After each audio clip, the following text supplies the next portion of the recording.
It is your Classic Metal Show right here on the ClassicMetalShow.com. That is Glory Hole by Steel Panther. Their latest release called All You Can Eat. Yeah, good stuff, huh? And Satchel, good interview. Dude, he's the man. I know in the chat room, certain people that don't want to get the joke were bitching, but man, I love fucking that interview was fun. But you know, here's the thing, and I did notice this. Yeah. And it's hard for me to believe this, but it's been spoken about before. Yeah.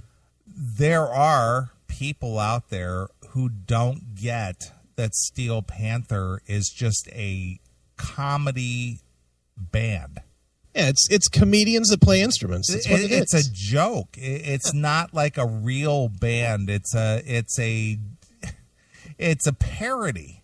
Yeah. It's a parody band is what they are. They're goofing on the 80s. They are. They're mostly Poison.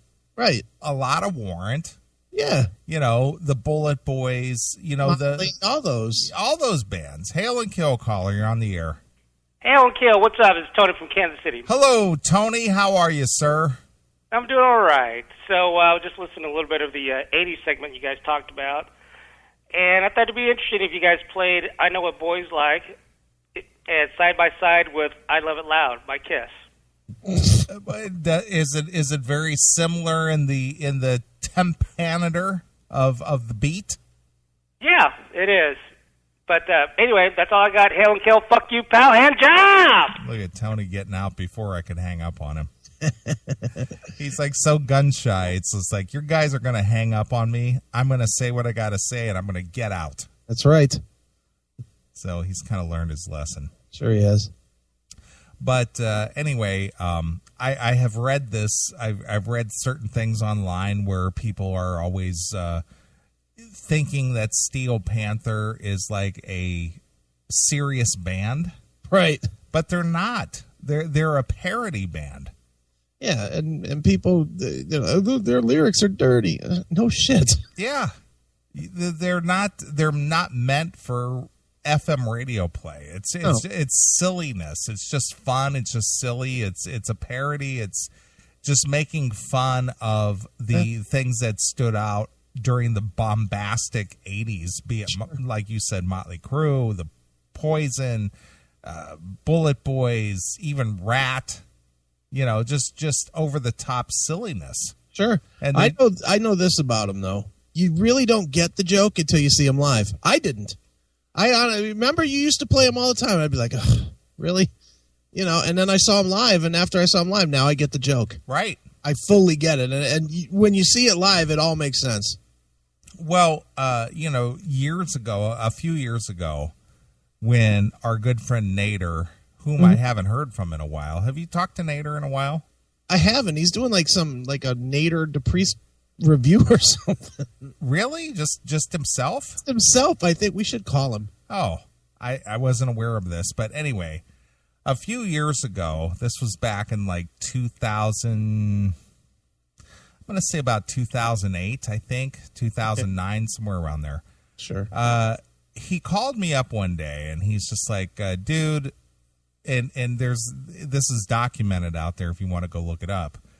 He's like, you and Chris have, you know, made me think seriously about, you know, doing the whole London thing again. Right.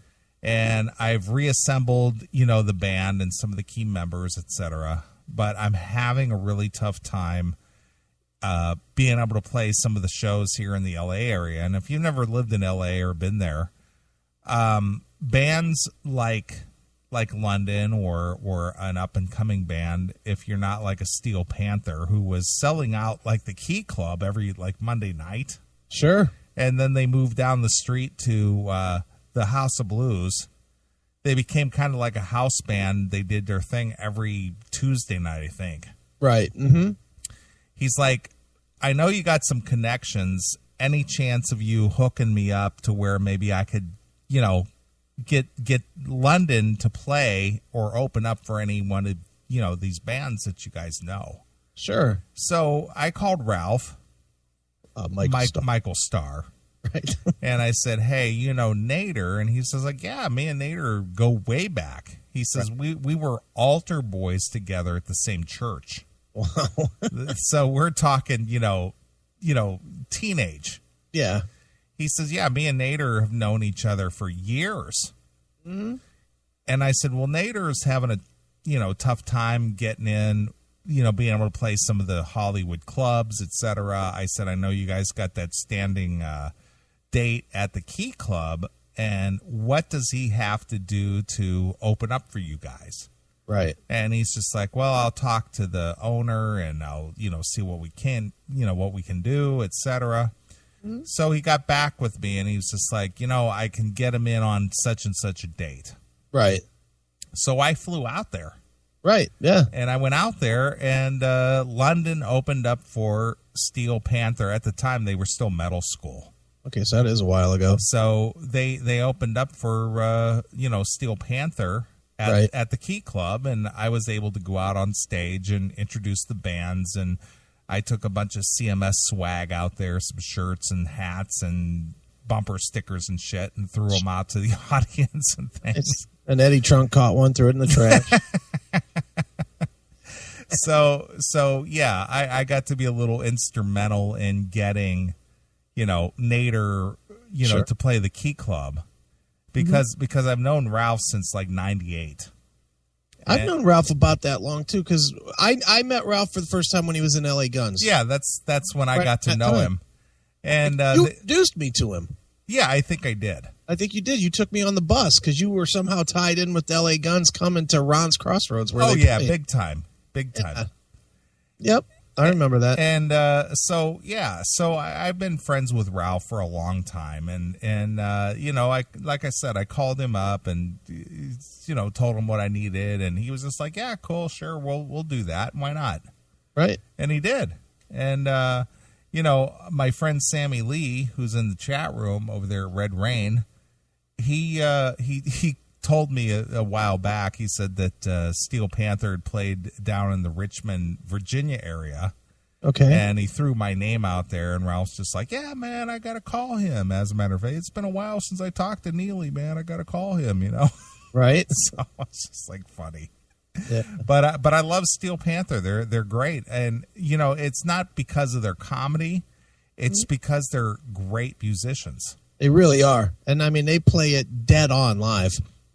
So Russ Parrish played with Rob Halford, right? In his Halford project, right? Mm-hmm. And he's accomplished guitarist. He was in Atomic Punks when Ralph was still doing the whole David Lee Roth thing, right? And when they left Atomic Punks and decided to do the whole Metal School, which at that time it was Metal Shop.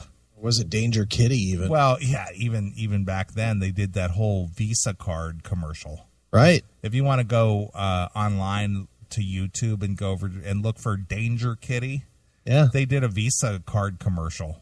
That was a million years ago. Yeah, now. It was like 2005 or something like that. That was a long time ago. Which was kind of funny, and then they became Metal Shop, and then they became, because Metal Shop was a trademark thing. So right. Some guy owned the trademark, and he actually had several bands around the country that were called Metal Shop. Right. And then they became Metal School, which was supposed to sound like metal's cool. Right. That was the whole idea behind that. Right. And then they went and became Steel Panther so they could own their own entity. Right, sure. So, it's been how many years? They've been working at this thing for about 10 years. Sure. Well, they've got 3 albums as Steel Panther and 2 more as Metal Shop at Metal School, right? Aren't there 5 total? Yeah. So they basically brought this thing, 180 degrees and have, made a worldwide reputation for themselves. Yeah. And that's quite a feat in itself, especially in this day and age with everybody being, so fickle with their musical tastes, and that the fact that they don't really have a major label behind them. And as Satchel was saying in the interview with you, that it's all word of mouth. Yeah.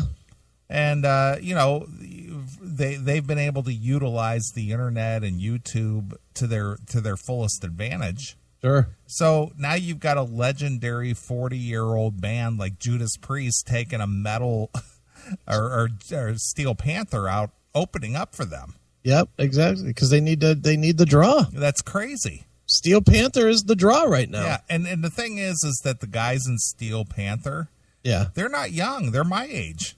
Yeah, they're Ralph is pushing 50. Yeah, he's almost 50. Yeah, and Russ was in what, Fight? Yeah.